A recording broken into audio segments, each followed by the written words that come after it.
So guys, nanuroy kog balot guys. Stingan ako mahalin magid siya guys. So sabi gid nilag balot ang akong gisuroy na ako guys, pero itlog din nga nilungag akong ipanghatag sa ilaha. So itlog ni nga nilungag guys ha, dili ni siya balot.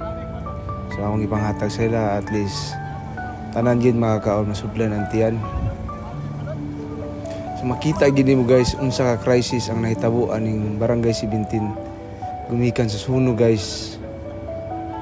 Kailangan gid nila ang tabang presensya sa mga tao guys, ng mga humok o kasing-kasing. Kay willing gid sila guys nga mudawat guys kay ngano alanganin gid ang ilang sitwasyon karon. Kay miski ang ilang balay wala pa gid natukod, karon dinigi sila sa ilawom tulay nagapuyo. Kini madugayan gini sila guys, sure gid ko maabot pa ning mga December guys. Grabe gini nga panghitabo.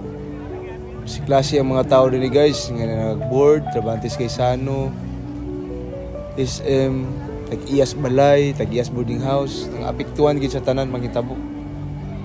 Usa pasalamat kayo ko sa Ginoo guys nga usa ako nakapanghatag ani mga tawhana ani nga barangay. Nalipay ako nga nakita nako nga daghan ang nagtabang sa ila. Salamat kaayo mi sa nagtabang, si klase nga mga tao, mga generous kay kasing-kasing, at tagbugas, pagkaon, sanina, mga sabon, uban pa. Usa para kang busing anterbere.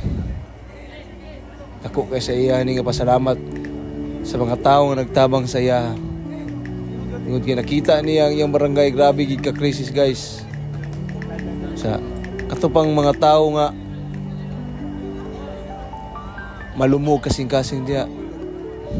Unta itong mga dagko nga mga kumpanya,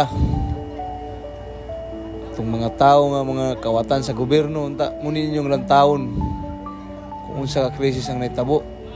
Bisa pa sa uban ang naitabo nga mga sunog baha. Ikapunta niyo mga kasing-kasing nga motabang unta mo kay dili lalim sa ingunani nga sitwasyon. Tanawan ninyo, back to zero ang tanan.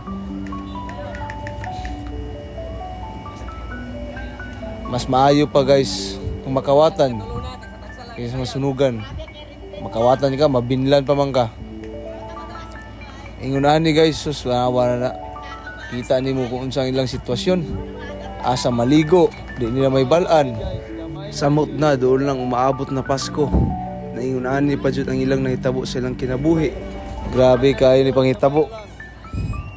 So guys, salamat sa tanan. God bless.